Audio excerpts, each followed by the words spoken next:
Et si je vous disais qu'il existe un secret que Jésus pratiquait quotidiennement, mais que l'Église a délibérément effacé de tous les évangiles? Un rituel si puissant, si dangereux pour les institutions religieuses qu'ils ont préféré le faire disparaître plutôt que de risquer de perdre leur contrôle sur des millions de fidèles. Baruch Spinoza, le philosophe qui a été excommunié avec une violence inouïe pour avoir osé révéler ces vérités interdites, a déchiffré ce code ancien. Et aujourd'hui, dans les prochaines minutes, vous allez découvrir exactement comment accéder au divin en seulement 5 minutes, sans prêtre, sans église, sans intermédiaire d'aucune sorte. Mais avant d'aller plus loin, si vous aimez les histoires qui transforment vraiment la vie, qui révèlent ce que les pouvoirs en place préfèrent garder caché, alors abonnez-vous à cette chaîne maintenant. Chaque semaine, nous explorons les mystères que l'histoire officielle a tenté d'enterrer.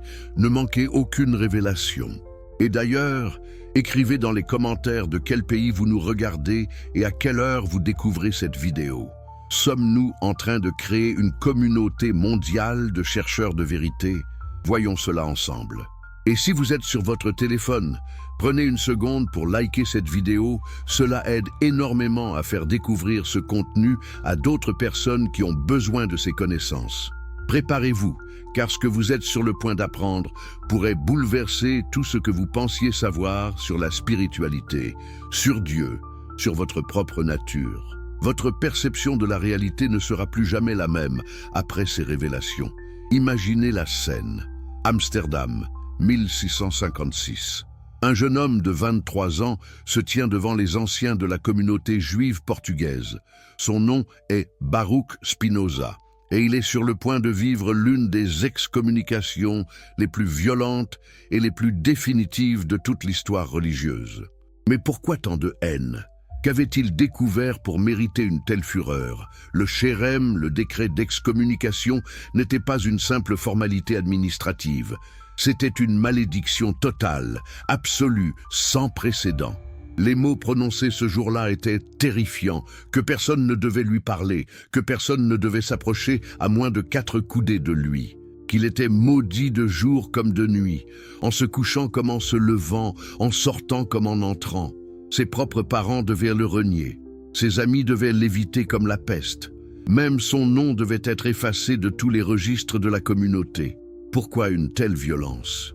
Parce que Spinoza avait découvert quelque chose que les autorités religieuses considéraient comme la menace ultime, que Dieu n'était pas une entité séparée quelque part dans les cieux, jugeant nos actions et exigeant notre soumission. Il avait compris que Dieu était la substance même de tout ce qui existe. Vous voulez savoir ce que cela signifie vraiment? Cela signifie que vous n'êtes pas séparés de Dieu.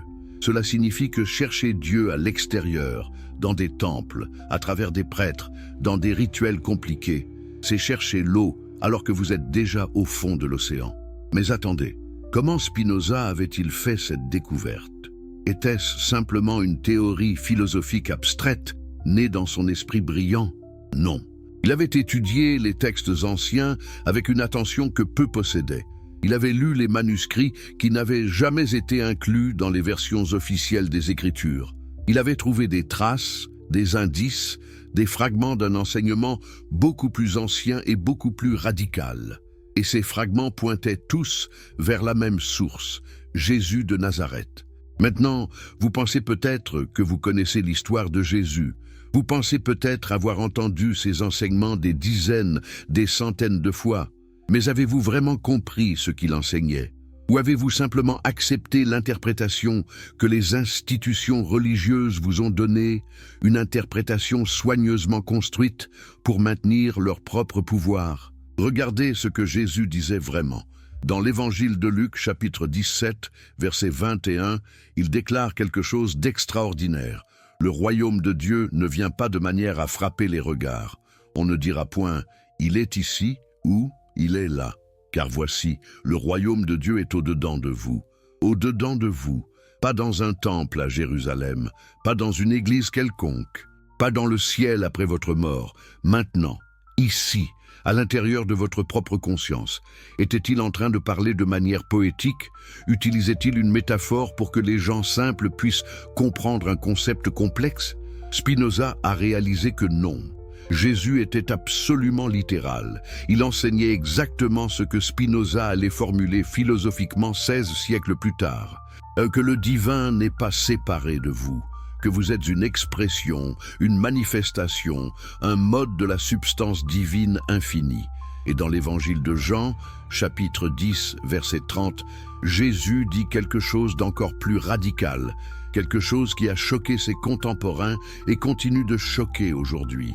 Moi et le Père, nous sommes un, pas similaires, pas proches, un, identique, indivisible. La même essence, la même substance, la même réalité fondamentale. Les pharisiens ont immédiatement compris l'implication révolutionnaire de cette déclaration. C'est pour cela qu'ils ont voulu le lapider sur place, parce qu'il n'affirmait pas simplement être le Messie. Il affirmait quelque chose de beaucoup plus dangereux. Donc que la séparation entre l'humain et le divin est une illusion, que cette union n'était pas son privilège exclusif, mais la vérité cachée de chaque être humain. Mais alors, pourquoi les disciples eux-mêmes n'ont-ils pas compris? Pourquoi ont-ils transformé Jésus en un intermédiaire unique et spécial, alors qu'il essayait de leur montrer qu'il possédait la même nature divine? Parce qu'accepter cette vérité est terrifiant. Si vous êtes déjà divin, si Dieu est déjà accessible directement en vous, alors pourquoi auriez-vous besoin de prêtres? Pourquoi auriez-vous besoin de sacrifices? Pourquoi auriez-vous besoin d'une institution religieuse contrôlant votre accès au sacré? Vous commencez à voir pourquoi ce savoir devait être supprimé? Une spiritualité qui libère complètement les individus est une menace mortelle pour toute structure de pouvoir religieux. Et c'est exactement ce que Spinoza a compris. Il a vu que l'enseignement original de Jésus avait été systématiquement déformé, édulcoré, transformé en religion institutionnelle alors qu'il était à l'origine une technique de libération totale. Dans les années qui ont suivi son excommunication, Spinoza a vécu dans la pauvreté, polissant des lentilles pour gagner sa vie, mais consacrant chaque moment libre à écrire son œuvre majeure, l'Éthique. Et dans ce livre extraordinaire, il a codifié philosophiquement ce que Jésus enseignait spirituellement. Il a créé une carte précise, une méthode rigoureuse pour atteindre ce que les mystiques appelaient l'union avec Dieu et que lui appelait la connaissance intuitive du troisième genre. Mais qu'est-ce que cela signifie concrètement? Comment fonctionne réellement cette union avec le divin? Pour comprendre, nous devons plonger dans la vision radicale que Spinoza avait de la nature même de Dieu. Oubliez tout ce qu'on vous a enseigné sur Dieu. Oubliez l'image du vieillard barbu sur un trône dans les nuages, jugeant vos péchés et distribuant récompense ou punition. Cette image infantile a été créée pour maintenir les gens dans la peur et la dépendance. Elle n'a rien à voir avec la réalité du divin. Pour Spinoza, Dieu est la substance unique et infinie de laquelle tout découle. Qu'est-ce qu'une substance? C'est ce qui existe par soi-même, ce qui ne dépend de rien d'autre pour exister. Tout le reste dans l'univers est un mode, une manifestation, une expression de cette substance unique. Pensez à l'océan et aux vagues. Les vagues semblent être des entités séparées, avec leurs propres formes, leurs propres mouvements, leurs propres caractéristiques. Mais sont-elles vraiment séparées de l'océan? Non. Chaque vague est simplement l'océan s'exprimant d'une certaine manière à un certain moment. Vous êtes une vague dans l'océan infini de Dieu. Vous semblez être séparés, distincts, autonomes. Mais cette séparation est une illusion de perception. À un niveau plus profond, à un niveau fondamental, vous êtes fait de la même substance que tout le reste de l'existence. Vous êtes Dieu se manifestant comme vous. Maintenant, laissez cette idée vraiment pénétrer. Ne la rejetez pas simplement comme une jolie métaphore. Ressentez ce que cela signifie. Si vous êtes une expression de Dieu, alors votre nature fondamentale est divine. Pas après votre mort. Pas après des années de pratique spirituelle, pas après avoir été jugé digne. Maintenant, toujours, éternellement. Spinoza a identifié que Dieu possède une infinité d'attributs, mais que les êtres humains ne peuvent en percevoir que deux, la pensée et l'étendue, c'est-à-dire l'esprit et la matière. Votre corps est Dieu s'exprimant comme étendue. Votre esprit est Dieu s'exprimant comme pensée. Ils ne sont pas deux choses séparées qui interagissent mystérieusement. Ce sont deux aspects de la même réalité divine unique. Et voici où cela devient vraiment révolutionnaire. Si tout est Dieu se manifestant, alors rien ne peut être vraiment séparé de Dieu. Cette table devant vous, Dieu. L'air que vous respirez, Dieu. La personne que vous détestez au travail, Dieu. Le problème qui vous angoisse depuis des semaines, Dieu. Tout, absolument tout. Cela semble fou, blasphématoire. C'est exactement ce que les autorités religieuses ont pensé, parce que si c'est vrai, alors leurs temples ne sont pas plus sacrés que votre cuisine. Leurs prêtres ne sont pas plus proches de Dieu que le mendiant dans la rue. Leurs rituels élaborés n'ont pas plus de pouvoir qu'un moment de silence sincère dans votre chambre. Mais Spinoza ne s'est pas arrêté là. Il a identifié quelque chose d'encore plus profond. 3 niveaux de connaissance qui déterminent complètement votre expérience de la vie et votre accès au divin. Le premier niveau, il l'appelait imaginatio, l'imagination. C'est le niveau où vit la majorité de l'humanité. C'est la connaissance basée sur des expériences sensorielles aléatoires, des opinions non vérifiées, des croyances héritées sans examen critique. À ce niveau, vous percevez le monde comme une collection chaotique d'objets séparés, d'événements sans lien, de coïncidences et de hasards. Vous vous percevez vous-même comme un moi isolé, vulnérable, en compétition avec les autres pour des ressources limitées. C'est le niveau de la souffrance maximale. Pourquoi? Parce que vous vous sentez fondamentalement séparé. Séparé des autres, séparé de la nature, séparé de Dieu. Et cette séparation génère la peur de manquer, la peur d'être rejeté, la peur de perdre ce que vous avez, la peur de la mort. Toute votre vie devient une lutte anxieuse pour protéger ce moi fragile et isolé contre un univers perçu comme hostile ou indifférent. Les religions organisées, selon Spinoza, maintiennent intentionnellement les gens à ce premier niveau. Elles utilisent l'imagination pour créer des images de Dieu comme un juge sévère, du paradis et de l'enfer, des récompenses et des punitions. Ces images maintiennent les gens dans la peur et la dépendance.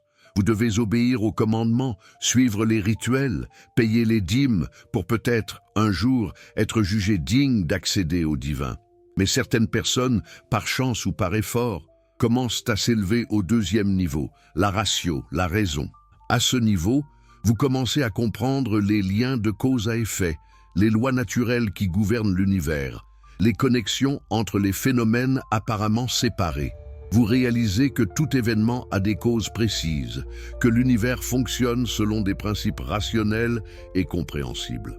À ce niveau, vous comprenez intellectuellement que tout est connecté. Vous pouvez raisonner que puisque tout dans l'univers est fait des mêmes particules fondamentales, puisque tout est soumis aux mêmes lois physiques, alors au fond, il n'y a qu'une seule réalité. Vous comprenez que la séparation est une illusion de perspective. Beaucoup de philosophes, de scientifiques, de penseurs s'arrêtent à ce deuxième niveau. Ils ont une compréhension intellectuelle brillante de l'unité de l'existence, mais elle reste abstraite, théorique dans leur tête. C'est comme lire des livres sur la natation sans jamais entrer dans l'eau. Et puis, il y a le troisième niveau, le niveau suprême, la scientia intuitiva, la connaissance intuitive. C'est ici que tout change. Ce n'est plus une compréhension intellectuelle. C'est une expérience directe, immédiate, sans médiation. Vous ne pensez pas que vous êtes un avec Dieu. Vous ne comprenez pas philosophiquement l'unité de l'existence. Vous la vivez, vous la ressentez. Vous la connaissez avec une certitude qui transcende tout argument ou doute. C'est comme la différence entre lire une description d'une fraise et mordre dans une fraise juteuse. Toutes les descriptions du monde ne peuvent pas transmettre l'expérience réelle. Et c'est précisément ce niveau que Jésus avait atteint. C'est pour cela qu'il parlait avec une autorité absolue. C'est pour cela qu'il pouvait dire « Je suis le chemin, la vérité et la vie ». Pas parce qu'il était spécial ou choisi, mais parce qu'il avait transcendé l'illusion de séparation et vivait en union consciente permanente avec la substance divine. Et voici le secret que l'Église a caché. Jésus voulait que tout le monde atteigne ce niveau. Ses enseignements n'étaient pas destinés à créer une religion autour de sa personne. Ils étaient des instructions pratiques pour que chacun puisse vivre la même expérience d'union divine qu'il vivait.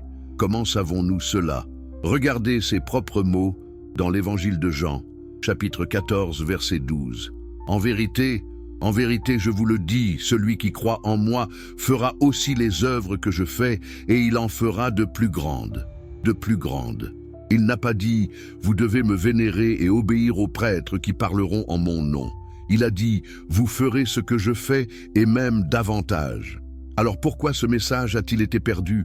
Pourquoi l'enseignement de Jésus sur l'accès direct au divin a-t-il été transformé en religion d'intermédiaires et de hiérarchie? La réponse est brutalement simple, le pouvoir et le contrôle. Imaginez que vous êtes un des premiers leaders de la communauté chrétienne naissante. Vous voyez le potentiel d'unir des millions de personnes sous une structure organisée. Mais comment maintenir le contrôle? Comment assurer votre autorité? En créant un système où les gens dépendent de vous pour accéder à Dieu, en transformant Jésus d'enseignant de libération en objet unique de culte, en établissant que seuls certains hommes ordonnés peuvent administrer les sacrements, interpréter les Écritures, pardonner les péchés. Les conciles œcuméniques des 4e et 5e siècles n'étaient pas principalement concernés par la vérité spirituelle. Ils étaient des luttes de pouvoir politique pour déterminer quelle interprétation du christianisme deviendrait dominante. Des dizaines d'évangiles ont été délibérément exclus du canon biblique. Pourquoi? Parce qu'ils contenaient des enseignements trop dangereux, trop libérateurs. L'évangile de Thomas, par exemple, découvert à Nag Hammadi en 1945, contient des paroles de Jésus qui n'ont jamais été incluses dans la Bible officielle. Dans cet évangile, Jésus dit « Si vous manifestez ce qui est en vous, ce que vous avez vous sauvera. Si vous n'avez pas cela en vous, ce que vous n'avez pas en vous vous tuera. » Et encore, le royaume est à l'intérieur de vous et à l'extérieur de vous. Quand vous vous connaîtrez, alors vous serez connus et vous saurez que c'est vous les fils du Père vivant. Vous voyez la différence? Ces enseignements pointent vers une spiritualité de réalisation personnelle, d'éveil intérieur, de connaissance directe. Pas besoin d'église, pas besoin de prêtre, pas besoin de confession à un intermédiaire humain. Le royaume est déjà en vous, attendant d'être reconnu. Mais une église qui enseigne cela n'a aucun pouvoir, elle se rend immédiatement obsolète. Alors ces évangiles ont été déclarés hérétiques, brûlés quand c'était possible, cachés quand ils ne pouvaient pas être détruits. Et pendant 15 siècles, l'humanité occidentale a vécu dans l'ignorance de ces enseignements originaux, jusqu'à ce que des hommes comme Spinoza redécouvrent la vérité. Pas en trouvant de nouveaux manuscrits cachés, mais en allant directement à la source, l'expérience mystique elle-même. Spinoza a eu le courage de suivre sa raison jusqu'au bout, jusqu'à ce qu'elle le mène au-delà de la raison elle-même, vers cette connaissance intuitive du 3e niveau. Et qu'a-t-il trouvé là? Il a trouvé ce qu'il appelait « amor Dei intellectualis », l'amour intellectuel de Dieu. Mais ce nom est presque trompeur, car ce n'est pas vraiment intellectuel dans le sens ordinaire. C'est une fusion totale de compréhension et d'amour, de connaissance et d'extase, de clarté et de béatitude. Laissez-moi vous expliquer comment cela fonctionne. Quand vous comprenez vraiment, avec chaque fibre de votre être, que vous êtes une expression de Dieu, que votre nature fondamentale est divine, que vous n'avez jamais été et ne pourrez jamais être séparé de la source de toute existence, quelque chose de miraculeux se produit. La connaissance elle-même se transforme en amour. Ce n'est pas l'amour ordinaire que vous ressentez pour une personne ou une chose. C'est un amour qui n'a pas d'objet séparé, parce que vous réalisez que vous et l'objet aimé est un. C'est Dieu s'aimant lui-même à travers vous. C'est la substance divine devenant consciente d'elle-même dans votre conscience. C'est l'univers entier se contemplant avec émerveillement dans le miroir de votre esprit éveillé. Et cet amour apporte avec lui ce que Spinoza appelait la béatitude ou beatitudo. Ce n'est pas le bonheur temporaire qui dépend des circonstances favorables. Ce n'est pas le plaisir qui alterne avec la douleur. C'est une joie profonde, stable, indestructible, qui persiste quelles que soient les conditions externes, parce qu'elle ne dépend de rien d'externe. elle jaillit de votre propre nature divine reconnue. Jésus vivait dans cet état en permanence. C'est pour cela qu'il pouvait rester en paix même face à la torture et à la crucifixion. Ce n'est pas qu'il ne ressentait pas la douleur physique, c'est que son identité n'était pas limitée au corps souffrant. Il savait qu'il était la substance éternelle et infinie s'exprimant temporairement comme cet homme appelé Jésus. La mort du corps ne pouvait pas le toucher vraiment parce qu'il n'avait jamais vraiment été seulement ce corps. Et il voulait désespérément que les autres comprennent cela. Pourquoi pensez-vous qu'il insistait tellement pour que les gens aient foi? Pas foi en lui comme personne spéciale, mais foi en la possibilité de leur propre transformation. Votre foi vous a sauvé, disait-il encore et encore. Pas ma magie, pas mon pouvoir spécial. Votre propre foi en votre nature divine a activé votre guérison, votre libération, votre éveil. Mais ses disciples, malgré toutes leurs bonnes intentions, n'ont jamais vraiment compris. Ils ont vu les miracles et ont pensé « c'est parce qu'il est spécial, différent, le Fils unique de Dieu ». Ils n'ont pas réalisé qu'il essayait de leur montrer qu'ils étaient tous fils et filles de Dieu dans le même sens exact, que la même puissance divine qui opérait à travers lui était disponible pour tous. Pierre, Jacques, Jean, tous les apôtres ont créé une religion autour de Jésus au lieu de suivre le chemin qu'il indiquait, et on ne peut pas vraiment les blâmer. Atteindre ce troisième niveau de connaissance, vivre en union consciente permanente avec Dieu, c'est peut-être l'accomplissement le plus difficile possible pour un être humain. Cela demande une transformation totale de la conscience, une mort complète de l'ego, de toutes les identifications limitées que nous avons construites. Mais voici la merveille que Spinoza a découverte et codifiée dans son éthique. Il existe un chemin, un processus, une méthode pratique pour s'élever du premier niveau au deuxième et finalement au troisième. Ce n'est pas réservé aux mystiques nés avec un don spécial. Ce n'est pas un hasard chanceux. C'est une science de la conscience aussi précise que les mathématiques. Alors, comment exactement fonctionne cette transformation de la conscience? Comment passe-t-on de l'ignorance ordinaire à cette union divine que Jésus vivait à chaque instant? Spinoza n'a pas simplement proposé une belle théorie philosophique. Il a cartographié avec une précision mathématique le voyage intérieur que chaque être humain peut entreprendre. Et ce voyage commence par comprendre où vous vous trouvez exactement en ce moment même. Mais avant d'explorer plus profondément ces secrets qui ont coûté à des hommes leur vie, leur réputation, leur place dans la société, j'ai une question pour vous. Si vous appréciez vraiment ces histoires qui bouleversent tout ce que vous pensiez savoir, ces révélations que le pouvoir en place préfère garder cachées, alors abonnez-vous à cette chaîne maintenant. Chaque semaine, nous déterrons les vérités que l'histoire officielle a enterrées. Ne manquez aucune de ces découvertes qui peuvent littéralement transformer votre vie. Et dites-moi dans les commentaires, de quel pays nous regardez-vous en ce moment? Et quelle heure est-il chez vous pendant que vous découvrez ces secrets millénaires? Je veux savoir si nous sommes en train de créer une véritable communauté mondiale de chercheurs de vérité. Et si vous êtes sur votre téléphone portable, prenez juste une seconde pour liker cette vidéo. Cela aide énormément l'algorithme à faire découvrir ce contenu à d'autres personnes qui en ont désespérément besoin. Revenons maintenant à cette cartographie précise de la conscience que Spinoza a créée. Vous vous souvenez qu'il a identifié 3 niveaux de connaissance? Mais ce que la plupart des gens ne réalisent pas, c'est que ces 3 niveaux ne sont pas simplement des catégories intellectuelles abstraites. Ils décrivent littéralement 3 façons radicalement différentes d'expérimenter la réalité. 3 mondes complètement distincts dans lesquels vous pouvez vivre, même si vous habitez la même ville, travaillez au même endroit, rencontrez les mêmes personnes. Pensez à votre vie quotidienne en ce moment. Comment percevez-vous le monde autour de vous? Êtes-vous principalement conscient des objets séparés, des événements isolés, des coïncidences sans signification? Votre réveil sonne le matin. C'est juste un bruit mécanique qui vous arrache au sommeil. Vous prenez votre petit déjeuner. C'est juste du carburant pour votre corps.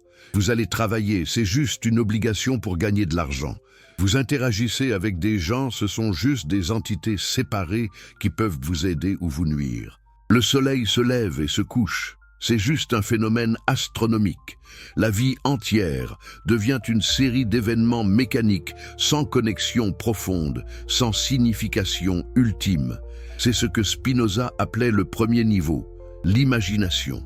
Et ne vous y trompez pas, presque toute l'humanité vit à ce niveau presque tout le temps. Pourquoi? Parce que nos sens nous trompent constamment. Vos yeux vous montrent des objets qui semblent solides et séparés, mais la physique moderne nous dit que tout est principalement de l'espace vide, avec quelques particules vibrantes. Vos oreilles entendent des sons distincts, mais en réalité, tout est vibration dans un continuum d'air. Votre peau sent où vous vous terminez et où le monde commence, mais au niveau moléculaire, il n'y a pas de frontière nette. Vous échangez constamment des atomes avec votre environnement. Les sens créent l'illusion de séparation, et cette illusion devient la prison dans laquelle vous vivez. Une prison de solitude fondamentale, de vulnérabilité constante, de peur existentielle. Parce que si vous êtes vraiment séparé du reste de l'existence, alors vous êtes fondamentalement seul. Vous pouvez perdre tout ce que vous avez. Les gens que vous aimez peuvent vous abandonner. Votre corps va vieillir et mourir. Et après, le néant, l'annihilation totale de tout ce que vous êtes. Cette peur, cette angoisse existentielle, c'est le moteur de presque toutes les actions humaines au premier niveau. Vous accumulez de l'argent pour vous sentir en sécurité, mais la sécurité ne vient jamais vraiment parce que vous pouvez toujours perdre cet argent. Vous cherchez l'amour pour ne pas être seul, mais même dans les bras de quelqu'un, vous sentez encore cette séparation fondamentale. Vous cherchez la reconnaissance, le succès, le pouvoir pour prouver votre valeur. Mais rien ne suffit jamais parce que le trou que vous essayez de remplir est la séparation illusoire elle-même. Et les religions organisées, que font-elles? Au lieu de dissoudre cette illusion, elles l'exploitent. Elles vous disent « Oui, vous êtes séparés de Dieu, mais nous pouvons vous aider à combler cette séparation. Suivez nos règles, payez vos dîmes, venez à nos services. Confessez-vous à nos prêtres. Peut-être, si vous êtes assez bon, assez obéissant, vous serez réunis avec Dieu après votre mort. Voyez-vous la manipulation? Elle confirme l'illusion de séparation, puis vante la solution. Mais la solution qu'elles vendent ne fonctionne jamais vraiment, parce qu'elle est basée sur un mensonge fondamental. Vous n'avez jamais été séparés de Dieu. La séparation elle-même est l'illusion qu'il faut dissoudre, pas une réalité qu'il faut accepter et ensuite compenser par des rituels et des obéissances. Jésus le savait. C'est exactement pour cela qu'il était si radical dans ses enseignements. Quand il disait que le royaume de Dieu est au-dedans de vous, il n'offrait pas une consolation métaphorique. Il faisait une déclaration précise sur la nature de la réalité. Le divin n'est pas ailleurs. Il n'est pas dans le futur après votre mort. Il n'est pas réservé aux justes ou aux purs. Il est ici, maintenant, constituant votre être même. Mais comment sortir de cette prison de l'imagination, de cette perception illusoire de séparation? C'est là que le deuxième niveau entre en jeu. La raison, l'intellect, la capacité de voir au-delà des apparences sensorielles vers les connexions profondes qui unissent toutes choses. Pensez à un moment où vous avez vraiment compris quelque chose de profond. Peut-être en étudiant la science, vous avez réalisé que votre corps est fait des mêmes atomes que les étoiles. Les éléments lourds dans vos os, dans votre sang, ont été forgés dans le cœur d'étoiles mourantes il y a des milliards d'années. Vous êtes littéralement de la poussière d'étoiles devenue consciente. N'est-ce pas extraordinaire? En cet instant de compréhension, ne sentez-vous pas une connexion profonde avec le cosmos tout entier? Ou peut-être en étudiant l'écologie, vous avez compris que chaque respiration que vous prenez dépend des arbres qui produisent de l'oxygène. Et ces arbres dépendent du dioxyde de carbone que vous expirez. Vous et les forêts êtes dans une danse symbiotique constante. Vous ne pouvez littéralement pas vivre sans elles, et dans un sens très réel, elles font partie de votre système de survie étendu. Où se termine vraiment votre corps? À votre peau? Ou inclut-il les forêts qui vous permettent de respirer? C'est le deuxième niveau de connaissance qui commence à s'éveiller. La raison qui perçoit les connexions cachées, les interdépendances profondes, l'unité sous-jacente de toute existence. Et ce niveau apporte un soulagement immense. La solitude existentielle commence à se dissoudre. Vous réalisez que vous n'êtes pas un accident isolé dans un univers indifférent. Vous êtes une partie intégrante d'un système cosmique infiniment complexe et interconnecté. Spinoza a passé des années à développer sa compréhension rationnelle de Dieu comme la substance unique de tout ce qui existe. Dans la première partie de son éthique, il démontre avec une logique géométrique rigoureuse que Dieu doit nécessairement être infini, unique et identique à la nature elle-même. Il détruit systématiquement l'image du Dieu anthropomorphe qui crée le monde comme un artisan fabrique un objet, puis se tient à l'extérieur de sa création pour la juger. Non, pour Spinoza, Dieu n'a pas créé l'univers comme quelque chose de séparé. Dieu est l'univers, ou plus précisément, l'univers est Dieu se manifestant, s'exprimant, devenant concret. La distinction entre deux sive natura, Dieu ou la nature, s'effondre complètement. Ce sont deux noms pour la même réalité unique, et voici où cela devient vraiment révolutionnaire. Si Dieu et la nature sont identiques, alors tout ce qui se passe dans la nature se passe en Dieu. Chaque événement, chaque pensée, chaque action est un mode, une modification de la substance divine. Rien ne peut être en dehors de Dieu, parce qu'il n'y a rien en dehors de Dieu. L'existence entière est l'auto-expression de Dieu. Cela signifie que vous, en ce moment précis, êtes Dieu s'exprimant comme vous. Vos pensées sont les pensées de Dieu pensées à travers votre esprit particulier. Vos actions sont les actions de Dieu agissant à travers votre corps particulier. Vous n'êtes pas séparés observant Dieu de loin, vous êtes Dieu observant l'univers de votre point de vue unique. Maintenant, laissez vraiment cette idée pénétrer profondément. Ne la rejetez pas immédiatement comme un blasphème ou une folie. Jouez avec elle. Si c'était vrai, comment cela changerait-il votre perception de vous-même, de votre vie, de vos problèmes? Si vos problèmes sont des problèmes que Dieu traverse à travers vous, sont-ils vraiment si terribles? Si vos doutes sont des doutes que Dieu explore à travers votre esprit, sont-ils vraiment une faiblesse à condamner? Si même vos erreurs sont des expériences que Dieu fait à travers votre vie, peuvent-elles vraiment vous séparer du divin? Voyez-vous comment la culpabilité commence à se dissoudre? La culpabilité dépend de l'idée que vous auriez dû être différent, que vous auriez dû faire un choix différent. Mais si chaque choix que vous avez fait était la seule chose que Dieu pouvait faire à ce moment précis, avec les causes et conditions qui existaient, alors comment pourrait-il y avoir de la culpabilité? Cela ne signifie pas que vous ne cherchez pas à vous améliorer. Cela ne signifie pas que vous abandonnez toute responsabilité. Cela signifie simplement que vous arrêtez de vous condamner pour être exactement ce que l'univers entier conspirait à vous faire être à chaque moment. Mais aussi puissant que soit ce deuxième niveau de connaissance, aussi libérateur qu'il puisse être de comprendre rationnellement l'unité de toute existence, Spinoza savait que ce n'était pas suffisant. Parce que tant que cette connaissance reste dans votre tête, tant qu'elle reste une idée intellectuelle que vous comprenez mais ne vivez pas vraiment, vous n'avez pas encore atteint la libération totale que Jésus incarnait. C'est comme connaître la théorie de la natation parfaitement, mais ne jamais entrer dans l'eau. Vous pouvez expliquer chaque mouvement, chaque technique, chaque principe physique impliqué. Mais jusqu'à ce que vous plongiez réellement, jusqu'à ce que l'eau vous enveloppe, jusqu'à ce que votre corps apprenne directement comment se mouvoir dans ce nouvel élément, vous ne savez pas vraiment nager. Le troisième niveau de connaissance, la scientia intuitiva, c'est plonger dans l'eau. C'est l'expérience directe, immédiate, non médiatisée de votre unité avec Dieu. Et cette expérience change tout, absolument tout. Mais comment y arrive-t-on ? Comment fait-on ce saut du comprendre au savoir, de la théorie à l'expérience vécue? Spinoza était un génie philosophique, mais il n'était pas très explicite sur les méthodes pratiques. Pourquoi? Peut-être parce qu'il savait que décrire le chemin précis est presque impossible. C'est comme essayer de décrire le goût d'une fraise à quelqu'un qui n'en a jamais mangé. Les mots échouent inévitablement.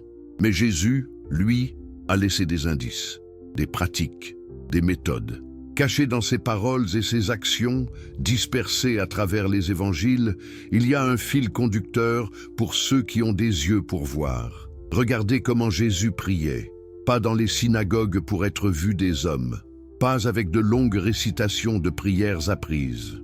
Il se retirait seul, souvent sur une montagne ou dans le désert, et passait des heures en communion silencieuse avec ce qu'il appelait le Père. Que faisait-il exactement pendant ces heures? Récitait-il des demandes? Listait-il ses besoins et désirs? Non, il pratiquait quelque chose de beaucoup plus profond. Il dissolvait la frontière entre lui-même et Dieu. Il permettait à sa conscience individuelle de se fondre dans la conscience cosmique. Il mourait à son identité séparée et renaissait dans son identité divine. C'est exactement ce qu'il voulait dire quand il parlait de naître de nouveau. Pas une renaissance littérale du corps, une renaissance de la conscience, une mort de l'ego et une résurrection dans l'esprit. Et comment accomplissait-il cela? Quel était son secret technique? Les évangiles ne le disent pas explicitement parce que les rédacteurs eux-mêmes ne comprenaient probablement pas. Mais si vous lisez entre les lignes, si vous combinez ce que Jésus enseignait avec ce que Spinoza a découvert philosophiquement, un portrait émerge. Le secret est dans la dissolution progressive de l'illusion de séparation. Et cette dissolution commence par l'observation. L'observation simple, directe, sans jugement de ce qui est réellement présent dans votre expérience en ce moment même. Fermez vos yeux pendant un instant. Qu'observez-vous? Des pensées surgissent, des sensations dans votre corps, des sons dans votre environnement, des émotions qui montent et descendent. Mais qui observe tout cela? Qui est conscient de ses pensées, de ses sensations, de ses sons, de ses émotions? Il y a une conscience présente, n'est-ce pas? Une présence consciente qui est là avant toute pensée particulière, qui persiste entre les pensées, qui reste quand les sensations changent. Cette conscience elle-même, pouvez-vous vraiment la saisir? Pouvez-vous la localiser dans l'espace? A-t-elle une forme? Une couleur? Un poids? Non. La conscience pure est sans forme, sans limite, sans frontières. Elle est simplement présente, toujours présente, immuablement présente. Tout le contenu de votre expérience change constamment, mais la conscience elle-même qui perçoit ce contenu ne change jamais. C'est l'écran sur lequel le film de votre vie se projette. Et cet écran, cette conscience pure, c'est votre point de contact direct avec le divin. Parce que cette conscience en vous n'est pas vraiment la vôtre. Elle n'est pas personnelle. Elle n'est pas limitée à votre corps ou à votre cerveau. C'est la conscience universelle de Dieu s'exprimant comme votre point de vue particulier. C'est l'œil de Dieu regardant l'univers à travers vos yeux. C'est l'oreille de Dieu écoutant le monde à travers vos oreilles. Jésus le savait avec une certitude absolue. C'est pour cela qu'il pouvait dire « Je ne fais rien de moi-même, mais je parle selon ce que le Père m'a enseigné ». Il n'y avait pas de Jésus séparé, agissant par lui-même. Il y avait seulement Dieu agissant à travers la forme humaine appelée Jésus.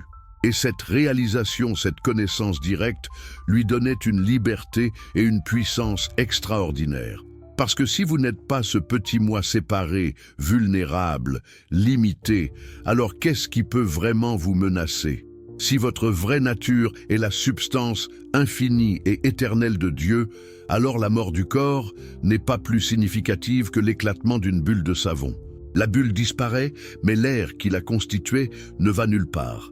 Il retourne simplement à l'atmosphère dont il n'a jamais vraiment été séparé. Mais voilà le défi. Cette compréhension doit devenir plus qu'une idée. Elle doit devenir votre expérience vécue, constante, inébranlable. Et c'est là que la pratique entre en jeu. La pratique quotidienne, disciplinée, de la dissolution de l'illusion de séparation. Imaginez que chaque jour, pendant seulement 5 minutes, vous vous arrêtez. Vous cessez toute activité externe. Vous fermez les yeux et vous vous posez une seule question. Qui suis-je vraiment? Pas qui vous pensez être, pas votre nom, votre métier, vos relations, vos accomplissements, mais qui vous êtes au niveau le plus profond, le plus fondamental. Êtes-vous vos pensées? Non, parce que vous pouvez observer vos pensées, donc vous devez être ce qui observe, pas les pensées elles-mêmes. Êtes-vous vos émotions? Non, pour la même raison. Vous pouvez observer la peur, la joie, la tristesse surgir et passer. Vous êtes la conscience témoin, pas les émotions temporaires. Êtes-vous votre corps? Votre corps change constamment. Les cellules meurent et se régénèrent. Dans 7 ans, presque chaque atome de votre corps actuel aura été remplacé. Pourtant, vous avez toujours le sens d'être vous. Donc, vous ne pouvez pas être identique au corps changeant. Vous devez être quelque chose de plus permanent, de plus fondamental. Alors qu'êtes-vous? Cette question, posée sincèrement, profondément, encore et encore, commence à dissoudre toutes les fausses identifications. Couche après couche, les illusions tombent. Et ce qui reste, quand tout ce que vous n'êtes pas a été écarté, c'est la conscience pure. La présence consciente elle-même, sans qualité, sans limite, sans séparation.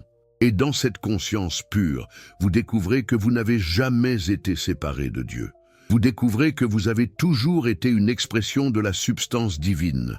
La séparation n'était qu'une pensée, un concept, une croyance qui n'a jamais eu de réalité objective.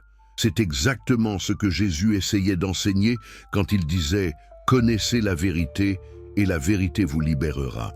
La vérité n'est pas un ensemble de croyances correctes, c'est la connaissance directe de votre vraie nature. Et cette connaissance vous libère de toutes les peurs, de toutes les limitations, de toutes les souffrances qui dépendent de l'illusion de séparation. Mais pourquoi est-ce si difficile? Pourquoi, si la vérité est si simple, si immédiatement accessible, la majorité de l'humanité vit-elle encore dans l'ignorance et la souffrance? Parce qu'il y a des obstacles, des résistances profondes, des peurs qui gardent l'illusion en place. Le premier obstacle est la simple distraction. Votre esprit est constamment bombardé de stimuli, notifications sur votre téléphone, pensées sur le passé et le futur, préoccupations sur le travail, l'argent, les relations. Quand prenez-vous vraiment le temps de vous arrêter et d'observer simplement ce qui est? 5 minutes semblent si courtes, mais essayez de rester complètement présent, complètement silencieux pendant 5 minutes. Vous découvrirez que c'est extraordinairement difficile. Votre esprit résiste au silence. Il veut penser, il veut analyser, il veut planifier et s'inquiéter. Pourquoi? Parce que l'esprit pensant, l'ego, a peur de sa propre dissolution. Il sait, à un niveau inconscient, que si vous restez vraiment présent, vraiment silencieux, il cessera d'exister comme entité séparée, et l'ego fera tout pour survivre. Il inventera des urgences. Il vous convaincra que vous n'avez pas le temps pour cette pratique.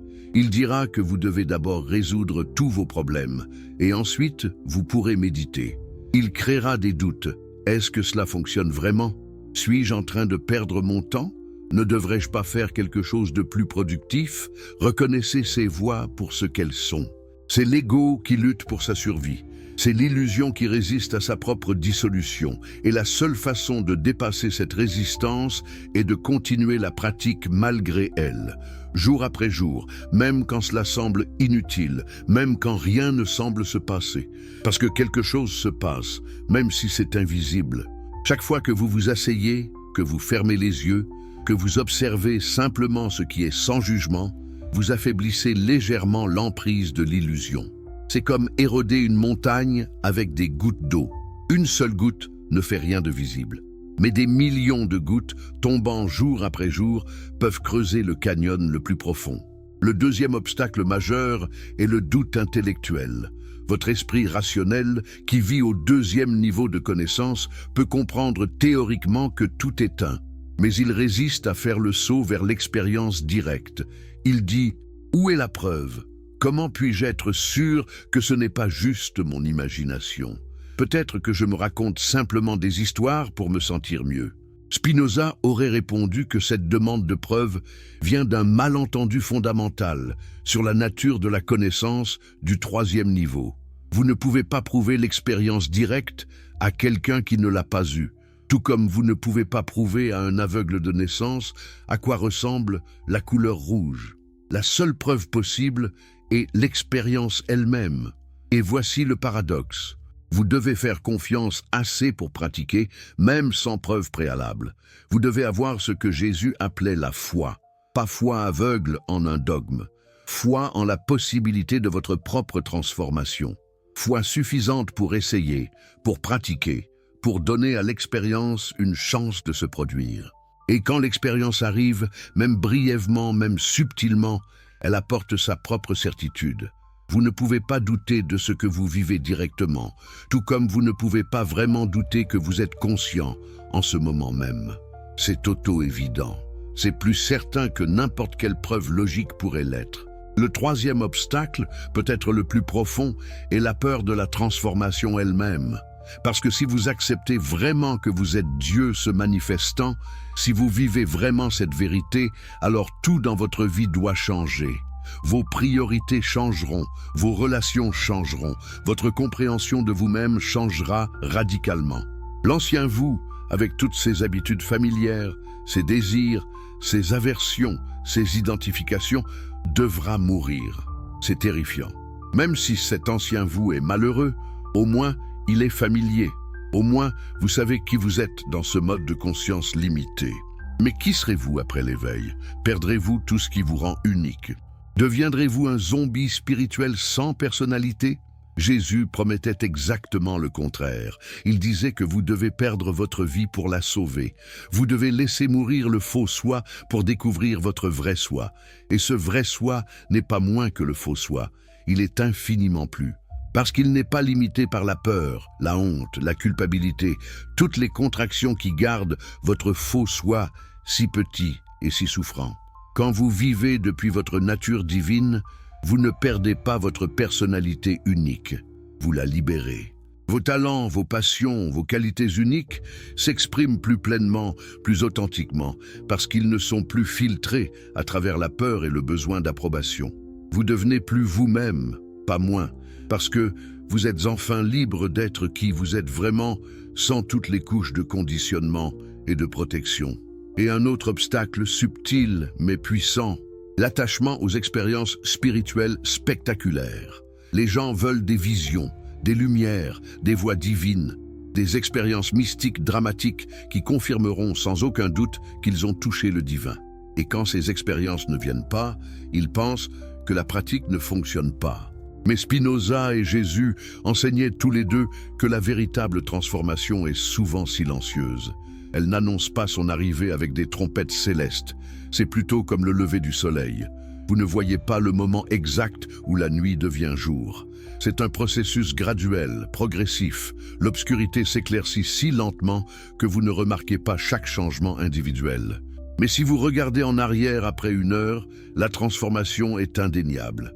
De même, la dissolution de l'illusion de séparation peut être si subtile que vous ne la remarquez pas jour après jour. Mais après des semaines, des mois de pratique cohérente, vous regardez en arrière et réalisez que quelque chose a fondamentalement changé. Les choses qui vous terrifiaient autrefois ne vous dérangent plus autant. Les jugements que vous portiez automatiquement se sont adoucis. Une paix que vous ne pouvez pas vraiment expliquer a commencé à imprégner votre vie quotidienne. Ce sont les vrais signes de la transformation, pas des expériences extraordinaires, mais des changements ordinaires dans comment vous vivez votre vie ordinaire. Plus de paix, plus d'acceptation, plus de compassion, plus de joie qui ne dépend de rien d'externe. Ces qualités émergent naturellement quand vous commencez à vivre depuis votre nature divine plutôt que depuis votre faux soi séparé. Et voici quelque chose que peu de gens comprennent. La pratique elle-même évolue avec le temps. Au début, ces 5 minutes peuvent sembler être une discipline, un effort. Vous devez vous forcer à vous asseoir, à fermer les yeux, à observer. Votre esprit résiste. Vous comptez les minutes. Vous êtes soulagé quand c'est terminé. Mais graduellement, imperceptiblement, cela change. Ces 5 minutes deviennent un refuge, un havre de paix dans une journée chaotique. Vous commencez à attendre ce moment avec impatience. Et ensuite, naturellement, sans forcer, vous trouvez que 5 minutes ne suffisent plus. Vous voulez 10 minutes, puis 15, puis une demi-heure. Ce n'est pas parce que vous devriez méditer plus longtemps. C'est parce que vous découvrez que cet état de présence consciente, cette connexion directe avec votre nature divine, est la chose la plus satisfaisante que vous ayez jamais expérimentée. Rien dans le monde externe, aucun plaisir, aucun accomplissement ne peut rivaliser avec la béatitude simple d'être pleinement présent, pleinement conscient, pleinement vivant. Et puis quelque chose d'encore plus extraordinaire commence à se produire. Cette conscience que vous cultivez pendant votre pratique formelle commence à déborder dans le reste de votre journée.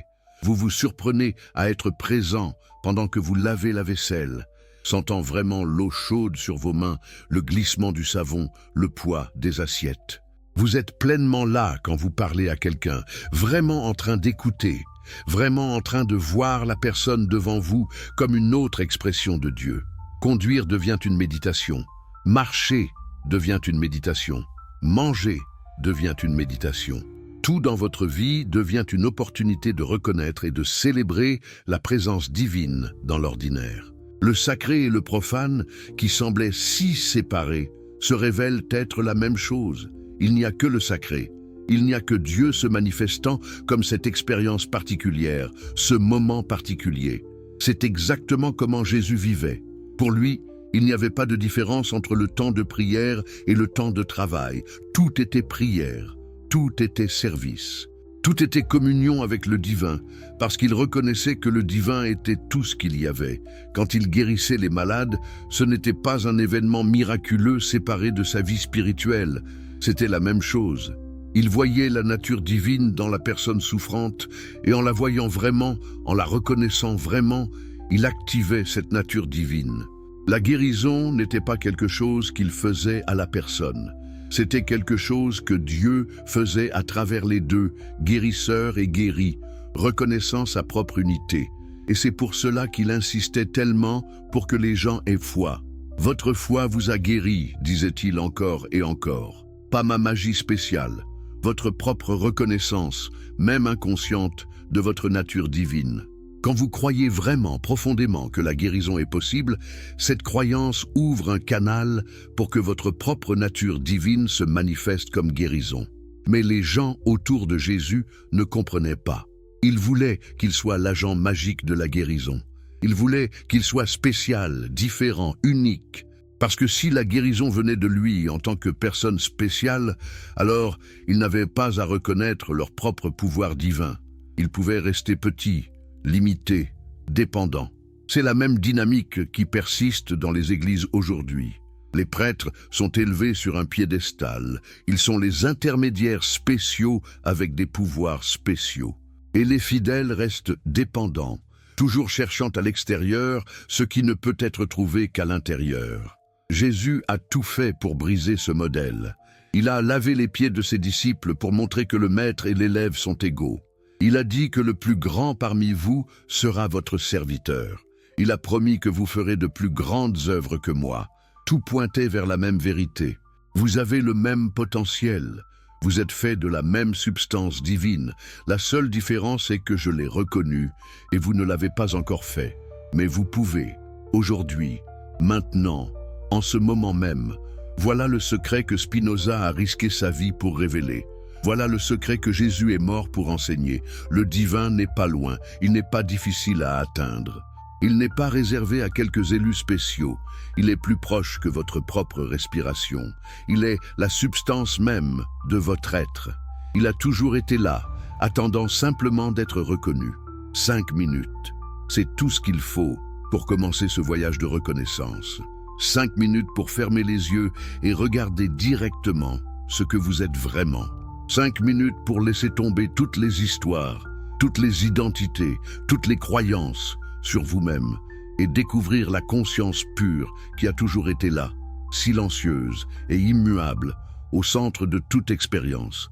Et quand vous faites cela, jour après jour, quelque chose commence à changer, pas dramatiquement, pas spectaculairement, mais inévitablement.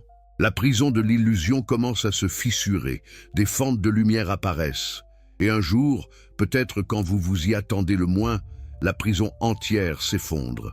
Et vous vous tenez là, libre, émerveillé, riant de la simplicité de tout cela. Vous n'avez jamais été emprisonné. La prison n'a jamais été réelle. Vous avez toujours été libre, illimité, divin. Vous aviez simplement oublié. Et maintenant vous vous souvenez. Bienvenue chez vous. Vous êtes-vous déjà demandé pourquoi les enseignements les plus puissants de l'histoire ont toujours été cachés, supprimés, enterrés sous des siècles de mensonges institutionnels? Pourquoi ceux qui découvrent ces vérités finissent presque toujours persécutés, exilés ou pire encore? C'est parce que ces vérités ne vous rendent pas simplement plus sages, elles vous rendent libres. Vraiment, totalement, dangereusement libre. Et un être humain vraiment libre ne peut être contrôlé par aucun gouvernement, aucune église, aucune autorité externe. Voilà pourquoi Spinoza a vécu dans la pauvreté et l'isolement. Voilà pourquoi Jésus a été crucifié. Ils ont payé le prix ultime pour vous transmettre ce que vous êtes sur le point de découvrir dans ces prochaines minutes. Mais avant de plonger dans ces révélations finales qui vont compléter votre compréhension de ce rituel ancien, j'ai besoin de savoir une chose. Êtes-vous vraiment prêt pour ce type de connaissances qui transforme les vies? Si oui, alors abonnez-vous à cette chaîne immédiatement, parce que nous déterrons chaque semaine les secrets que le pouvoir établi préférerait garder enfouis pour toujours.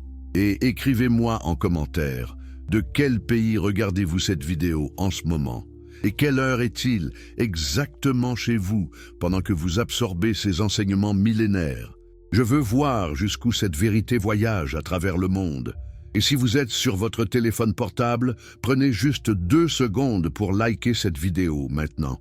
Cela aide vraiment plus de personnes à découvrir ces connaissances qui peuvent littéralement sauver leur vie spirituelle. Maintenant, revenons à cette question essentielle. Comment exactement transformez-vous cette pratique de 5 minutes en un mode de vie permanent? Comment passez-vous de ces moments fugaces de connexion divine à une conscience continue de votre vraie nature? Parce que c'est là que la vraie magie opère. C'est là que la transformation superficielle devient révolution totale de votre être. Imaginez votre vie actuelle. Vous vous réveillez le matin, peut-être stressé par la journée qui vient. Vous vous précipitez pour vous préparer, avalez votre petit déjeuner sans vraiment le goûter. Vous vous battez avec le trafic ou les transports en commun. Arrivez au travail déjà épuisé. Vous passez 8, 9, 10 heures à faire des tâches qui ne vous inspirent peut-être pas vraiment, entouré de gens avec qui vous avez des relations superficielles. Vous rentrez chez vous vidé, vous vous effondrez devant un écran pour vous distraire de votre épuisement, et vous vous endormez seulement pour recommencer le même cycle demain, semaine après semaine, année après année, décennie après décennie. Est-ce vraiment pour cela que vous êtes né? Est-ce vraiment tout ce que la vie a à offrir? Une répétition mécanique de routine qui vous laisse vide, insatisfait, cherchant toujours quelque chose de plus sans jamais vraiment le trouver? Non, absolument non. Et Jésus le savait, Spinoza le savait. Vous êtes destiné à tellement plus. Vous êtes destiné à vivre dans ce que Spinoza appelait la béatitude constante, cette joie profonde et inébranlable qui vient de la reconnaissance de votre nature divine. Et cette béatitude n'est pas réservée au moment de méditation formelle. Elle doit imprégner chaque aspect de votre vie quotidienne. Comment? En transformant votre perception de chaque expérience, en voyant le divin dans absolument tout ce que vous rencontrez. Et je ne parle pas d'une pratique intellectuelle où vous vous rappelez mentalement que tout est Dieu. Je parle d'une perception directe, viscérale, qui devient votre façon naturelle de voir le monde. Commencez par le matin. Avant même d'ouvrir les yeux, avant que votre esprit ne commence sa litanie habituelle de pensées et de préoccupations, il y a un moment de pure conscience, un moment où vous êtes éveillé, mais pas encore perdu dans le mental. Apprenez à reconnaître ce moment, à y demeurer. C'est votre nature divine, dans sa forme la plus pure, avant que l'ego ne se réactive et ne commence à raconter l'histoire de qui vous êtes et ce que vous devez faire. Dans ce moment, vous n'êtes personne en particulier. Vous êtes simplement la conscience elle-même, présente, alerte, vivante, sans histoire, sans passé, sans futur, sans problème. Juste la pure présence d'être. Pouvez-vous sentir la paix dans cet état, la complétude, l'absence totale de manque? Maintenant, quand vous ouvrez finalement les yeux, ne vous précipitez pas immédiatement dans votre journée. Prenez 30 secondes pour vraiment voir votre chambre, Pas avec le regard habituel et blasé qui dit « Oui, je connais cette pièce », mais comme si vous la voyiez pour la première fois. Les couleurs sur vos murs, la texture de vos draps, la lumière qui filtre à travers votre fenêtre. Tout cela est Dieu se manifestant comme votre chambre. Tout cela est l'univers se présentant à votre conscience. Quand vous vous levez et que vos pieds touchent le sol, sentez vraiment ce contact. La solidité du sol qui vous soutient. Cette solidité est-elle vraiment séparée de vous? Ou est-ce la même substance divine qui constitue le sol et qui constitue vos pieds, se rencontrant elle-même dans cette sensation de contact? Vous voyez où cela mène? Chaque expérience sensorielle peut devenir une reconnaissance de l'unité fondamentale de toute existence. Vous ne vivez plus dans un monde d'objets séparés qui vous arrivent.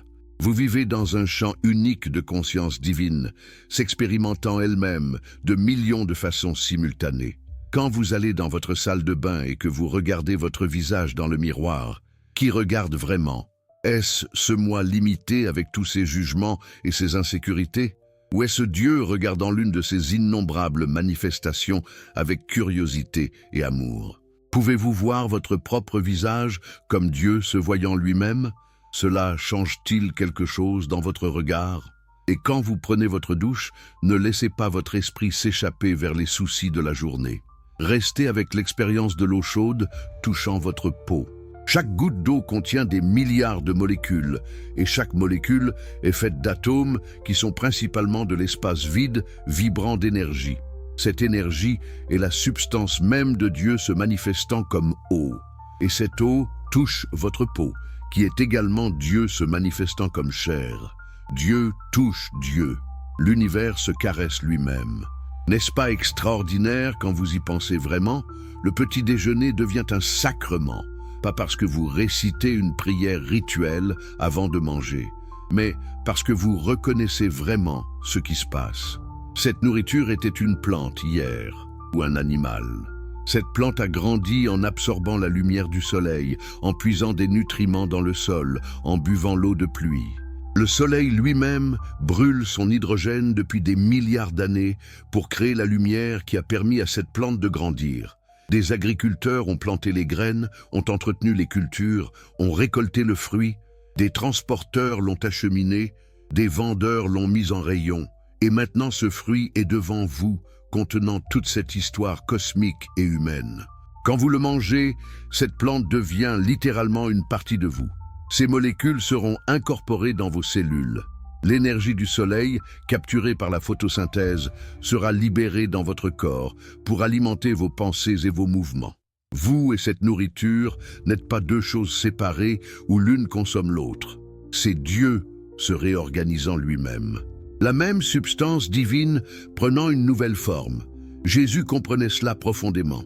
C'est pourquoi il a institué l'Eucharistie, ce rituel du pain et du vin devenant son corps et son sang. Ce n'était pas une magie surnaturelle. C'était une reconnaissance de ce qui se passe déjà à chaque repas. Toute nourriture devient votre corps. Tout ce que vous consommez est transformé en vous. La frontière entre vous et le monde n'existe pas vraiment. Vous êtes un processus constant d'échange avec l'univers entier. Et puis, vous sortez de chez vous et entrez dans le monde. Le trafic, la foule, le bruit, le chaos de la vie moderne. C'est ici que la pratique est vraiment mise à l'épreuve, parce que c'est facile de sentir la connexion divine dans le silence de votre méditation matinale. C'est beaucoup plus difficile quand quelqu'un vous coupe la route, quand votre patron vous critique injustement, quand vous vous sentez submergé par les exigences et les responsabilités. Mais c'est précisément dans ces moments que la pratique a le plus de valeur. Parce que si votre spiritualité ne fonctionne que dans des conditions idéales, alors ce n'est pas vraiment une transformation, c'est juste une évasion temporaire. Alors, quand quelqu'un vous énerve, au lieu de réagir automatiquement avec irritation ou colère, prenez une seule seconde, et posez-vous cette question. Qui est vraiment en colère contre qui ici? Si nous sommes tous des expressions de la même substance divine, alors c'est Dieu se sentant irrité par Dieu. L'univers joue un jeu avec lui-même, où une partie prétend être séparée d'une autre partie et ressent de la frustration à cause de cette séparation illusoire. Est-ce que cela rend la situation moins réelle? Non. Vous ressentez toujours l'irritation. Mais maintenant, il y a une perspective plus large. Une reconnaissance que cette personne qui vous dérange n'est pas vraiment votre ennemi. C'est un autre aspect de vous-même que vous n'avez pas encore reconnu. Comment Spinoza l'aurait-il dit? Cette personne est déterminée par une chaîne infinie de causes à agir exactement comme elle agit. Elle ne pourrait littéralement pas faire autrement dans ce moment avec toutes les causes qui l'ont formée. Alors, qu'y a-t-il à blâmer vraiment? Cela ne signifie pas que vous devenez passif, que vous laissez les gens vous maltraiter. Cela signifie simplement que vous répondez depuis la sagesse plutôt que depuis la réaction automatique de l'ego.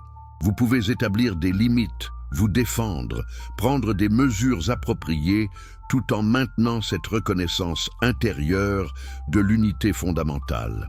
Et voici quelque chose d'extraordinaire qui commence à se produire quand vous maintenez cette pratique de voir le divin partout. Les personnes autour de vous changent.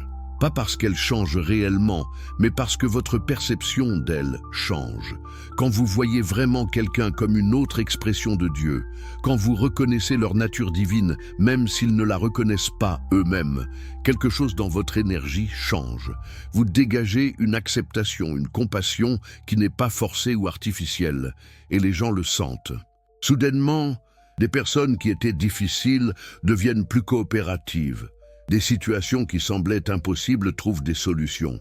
Ce n'est pas de la magie, c'est simplement que quand vous arrêtez de projeter la séparation et le conflit, quand vous commencez à rayonner l'unité et l'amour, le monde commence à vous refléter cela en retour. Jésus l'a démontré encore et encore. Il voyait le divin même chez les prostituées, les collecteurs d'impôts, les lépreux, tous ceux que la société rejetait. Et dans cette reconnaissance, il activait leur propre nature divine. Ils se transformaient en sa présence, pas parce qu'ils faisaient quelque chose à eux, mais parce qu'ils les voyaient pour ce qu'ils étaient vraiment. Et être vus ainsi, peut-être pour la première fois dans leur vie, leur permettait de se voir eux-mêmes différemment. Vous avez ce même pouvoir. Chaque fois que vous regardez quelqu'un et que vous reconnaissez vraiment sa nature divine, vous lui offrez un miroir de sa vraie nature. La plupart des gens ne prendront pas ce miroir. Ils sont trop identifiés à leur faux soi, trop investis dans leurs histoires de limitation et de souffrance. Mais quelques-uns, ceux qui sont prêts, verront ce reflet et quelque chose en eux se réveillera. C'est comme cela que l'éveil se propage. Pas à travers des prosélytismes agressifs ou des tentatives de convertir les gens, mais simplement en étant vous-même pleinement éveillé, en vivant depuis votre nature divine et en permettant à cette lumière de rayonner naturellement. Ceux qui ont des yeux pour voir la verront. Ceux qui ont des oreilles pour entendre, entendront. Mais qu'en est-il de votre travail? Comment transformer 8 heures par jour passées à un bureau, dans une usine, dans un magasin, en pratique spirituelle? Encore une fois, c'est une question de perception. Quelle que soit votre tâche, elle peut être effectuée mécaniquement avec votre esprit ailleurs, ou elle peut être effectuée avec une pleine présence qui la transforme en méditation. Imaginez que vous tapez sur un clavier. Normalement, vous ne pensez pas au clavier. Vos doigts bougent automatiquement pendant que votre esprit est occupé avec le contenu de ce que vous écrivez, ou pire, avec des pensées totalement non liées. Mais que se passe-t-il si vous apportez vraiment votre attention à l'acte de taper lui-même, la sensation de vos doigts touchant les touches, le léger son de chaque frappe, le mouvement coordonné de vos mains dansant sur le clavier? Soudainement, une tâche banale devient une expérience fascinante. Vous êtes pleinement présent. Et dans cette présence totale, où est le problème? Où est l'ennui? Où est la résistance? Ils disparaissent parce qu'ils existent seulement quand votre esprit est ailleurs, quand vous résistez à ce qui est et préférez être dans un futur imaginaire ou un passé révolu. C'est exactement ce que les maîtres zen enseignent. Quand vous marchez, marchez simplement. Quand vous mangez, mangez simplement. Quand vous travaillez, travaillez simplement. Soyez totalement là avec ce que vous faites. Et dans cette présence totale, Vous découvrez que chaque moment est complet en lui-même. Vous n'avez plus besoin d'attendre la fin de la journée de travail, le week-end, les vacances, la retraite pour enfin être heureux. Le bonheur est disponible maintenant, dans ce moment même, quelles que soient les circonstances. Spinoza l'appelait vivre sous l'aspect de l'éternité, sub specie aeternitatis. Quand vous vivez totalement dans le présent, vous touchez l'éternité. Parce que l'éternité n'est pas un temps infiniment long, c'est l'absence de temps. C'est ce moment présent qui n'a jamais commencé et ne finira jamais. Le passé n'existe que comme mémoire dans le présent. Le futur n'existe que comme imagination dans le présent. Seul le présent est réel et le présent est éternel. Jésus vivait toujours dans cet éternel présent. C'est pourquoi il disait « Ne vous inquiétez pas pour demain, car demain s'inquiétera de lui-même. À chaque jour suffit sa peine. » Ce n'était pas un conseil pratique sur la gestion du stress. C'était une instruction directe sur où placer votre conscience. Pas dans le passé avec ses regrets, pas dans le futur avec ses anxiétés. Ici, maintenant, dans ce moment qui est tout ce qui existe vraiment. Et quand vous vivez ainsi, quelque chose de miraculeux se produit avec le temps lui-même. Les gens qui vivent principalement dans le mental, toujours inquiets du passé et du futur, trouvent que le temps passe de deux façons extrêmes. Soit ils traînent interminablement quand ils s'ennuient, soit ils filent trop vite quand ils sont occupés. Ils arrivent à la fin de leur vie, se demandant où sont passées toutes ces années. Mais quand vous vivez pleinement présent, le temps se transforme. Chaque moment devient si riche, si plein, si saturé d'être, qu'une heure peut contenir ce qui semble être une vie entière d'expérience. Vous n'êtes plus en train de tuer le temps, de le perdre, de le regretter, de souhaiter qu'il passe plus vite. Vous le vivez, vous le savourez, vous êtes totalement vivant dans chaque seconde qui passe. C'est cela la vraie richesse, pas l'argent dans votre compte en banque, pas les possessions que vous accumulez, mais la profondeur de votre expérience de la vie elle-même. Et cette profondeur est directement proportionnelle à votre présence. Plus vous êtes présent, plus vous vivez vraiment. Moins vous êtes présent, plus vous êtes simplement en train de survivre mécaniquement. Maintenant, parlons des relations, parce que c'est peut-être le domaine où cette pratique de reconnaissance de la nature divine a l'impact le plus profond et le plus immédiat. Comment voyez-vous les personnes dans votre vie en ce moment ? Votre partenaire, vos enfants, vos parents, vos amis, vos collègues? Les voyez-vous vraiment? Ou voyez-vous principalement vos attentes, vos jugements, vos histoires sur qui ils sont et comment ils devraient être? Soyons honnêtes, la plupart du temps, nous ne voyons pas les autres personnes. Nous voyons nos projections sur elles. Nous les avons catégorisées, étiquetées, décidées. Cette personne est comme si, cette autre est comme ça. Et une fois que nous avons décidé qui quelqu'un est, nous arrêtons de les voir fraîchement. Nous voyons notre image figée d'eux. Mais qu'arriverait-il si vous regardiez vraiment la personne en face de vous, comme si vous la voyiez pour la première fois, sans toutes vos histoires et vos attentes? Juste la présence vivante de cet être humain, ici et maintenant, manifestation unique de la substance divine? Vous verriez quelque chose d'extraordinaire. Vous verriez que cette personne n'est pas statique, pas figée dans une identité fixe. Elle est un processus vivant, toujours en train de changer, toujours en train de devenir. Vous verriez la lumière divine brillant à travers ses yeux, même si elle ne la reconnaît pas elle-même. Vous verriez sa vulnérabilité, ses peurs, ses espoirs, toute sa humanité complexe. Et dans cette vraie vision, l'amour naît spontanément. Pas l'amour conditionnel qui dit « je t'aime si tu te comportes comme je veux ». Pas l'amour transactionnel qui dit « je te donne ceci si tu me donnes cela ». Mais l'amour inconditionnel qui reconnaît simplement la nature divine dans l'autre et la célèbre sans rien demander en retour. C'est l'amour que Jésus enseignait.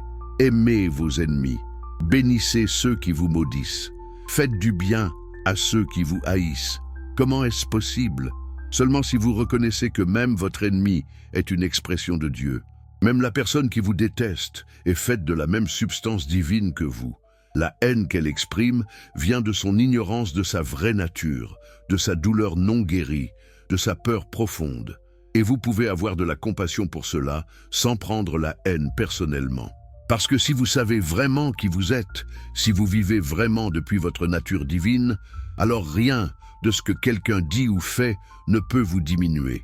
Les insultes ne peuvent pas atteindre votre vrai soi. Les attaques ne peuvent pas le blesser. Votre vrai soi est la substance éternelle et infinie de Dieu. Comment quelque chose de temporaire et de limité pourrait-il l'endommager? Cela ne signifie pas que vous devenez froid ou distant. Au contraire, vous devenez plus chaleureux, plus ouvert, plus vulnérable. Parce que la vraie vulnérabilité n'est pas la faiblesse. C'est la force de savoir que vous ne pouvez pas être vraiment blessé dans votre essence. Donc, vous pouvez vous ouvrir complètement sans défense. Et dans vos relations intimes, cette reconnaissance mutuelle de la nature divine peut créer une profondeur de connexion que la plupart des gens n'imaginent même pas possible.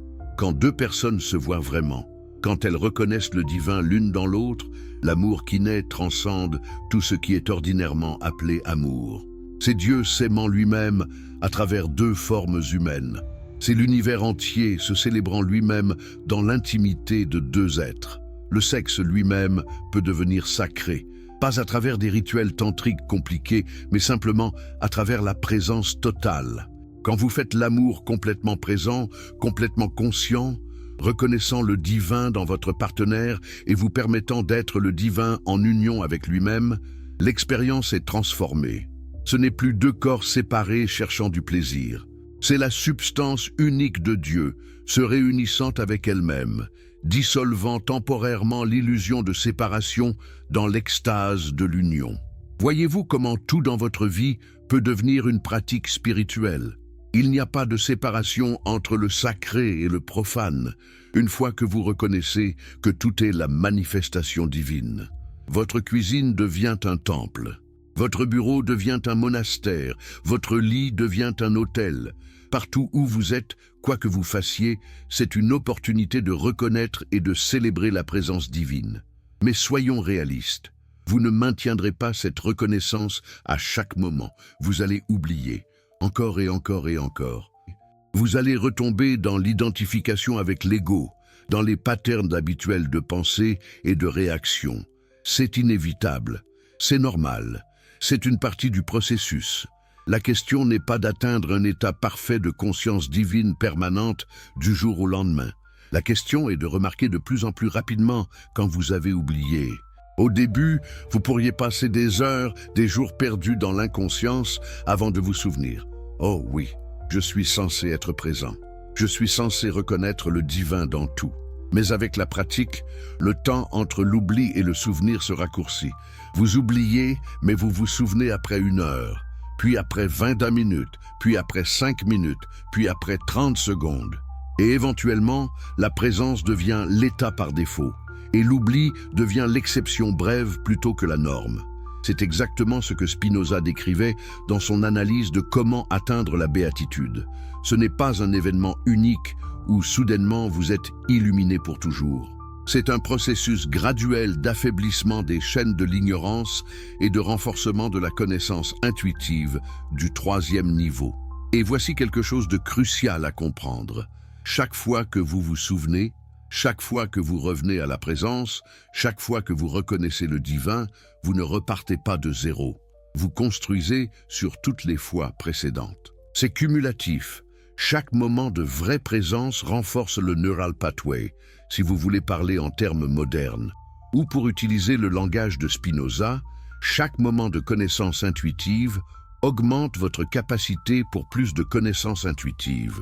C'est pour cela que la pratique quotidienne, même juste 5 minutes, est si importante. Vous créez un momentum. Vous établissez un pattern. Et ce pattern devient de plus en plus fort, de plus en plus stable, jusqu'à ce qu'il devienne votre nouvelle normalité.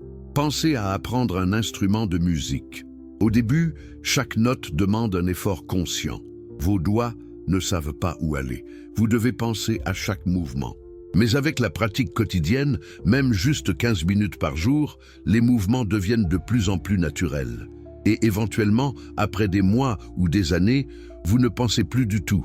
Vos doigts savent quoi faire. La musique coule à travers vous sans effort. C'est pareil avec la reconnaissance de votre nature divine. Au début, c'est un effort conscient. Vous devez vous rappeler. Vous devez pratiquer. Mais avec le temps, cela devient naturel, automatique, spontané. Vous vous réveillez déjà dans cette conscience. Vous vous endormez toujours dans cette conscience. Et tout ce qui se passe entre est baigné dans cette lumière de reconnaissance.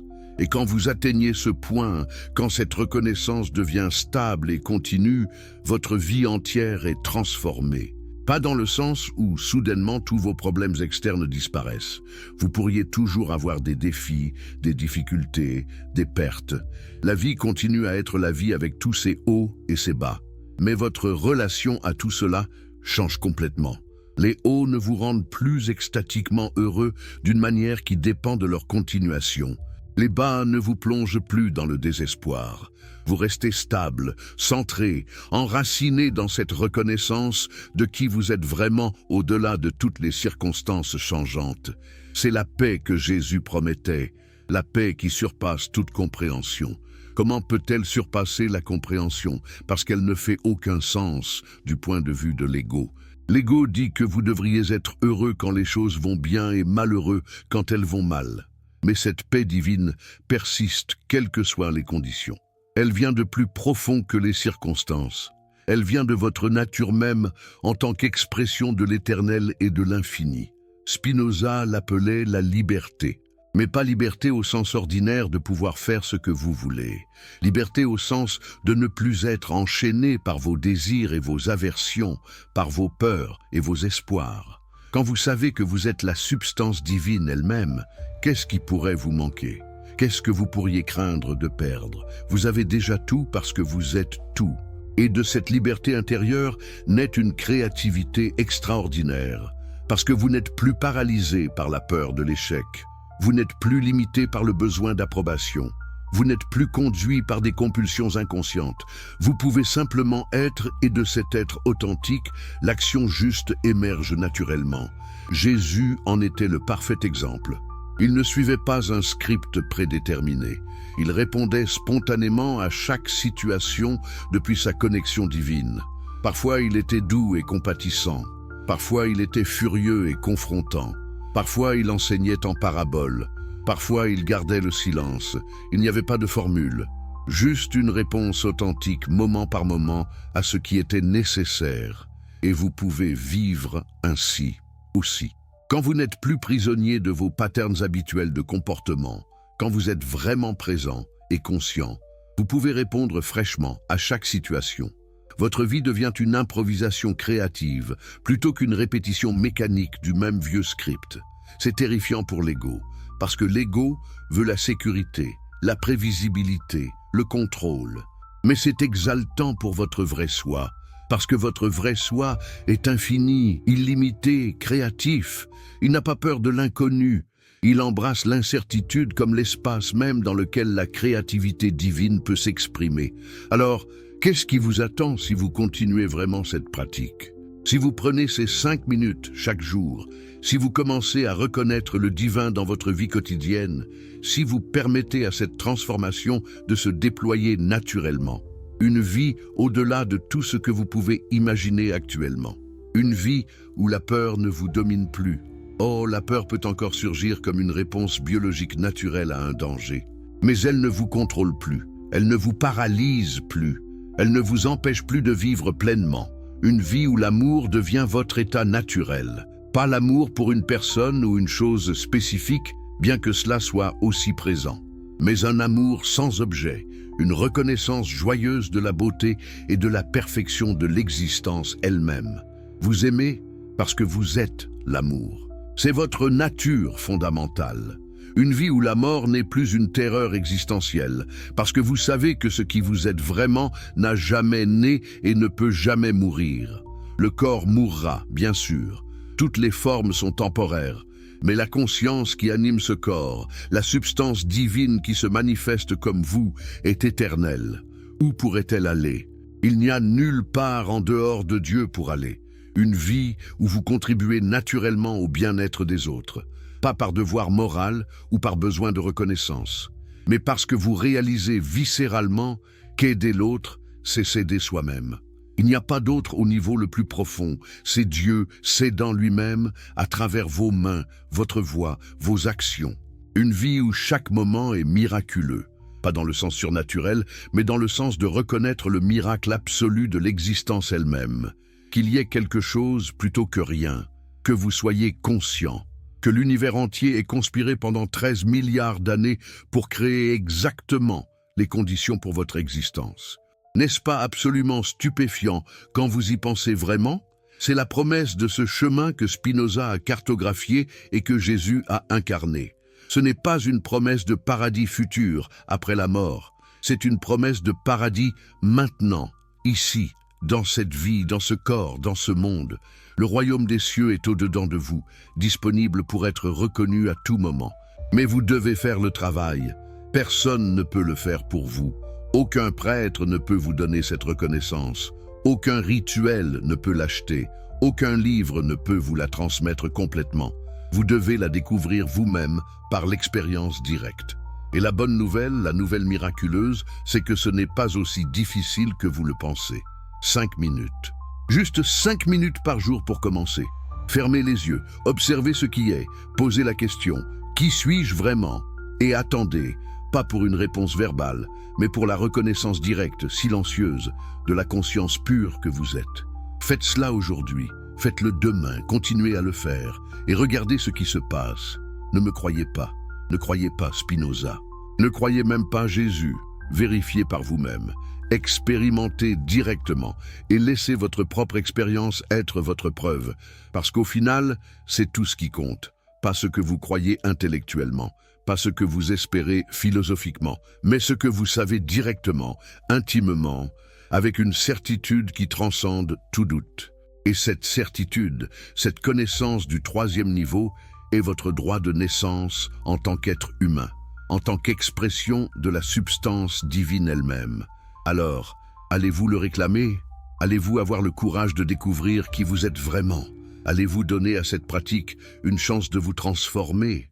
Ou allez-vous rester dans le confort inconfortable de l'ignorance, vivant une vie diminuée quand la plénitude totale est disponible?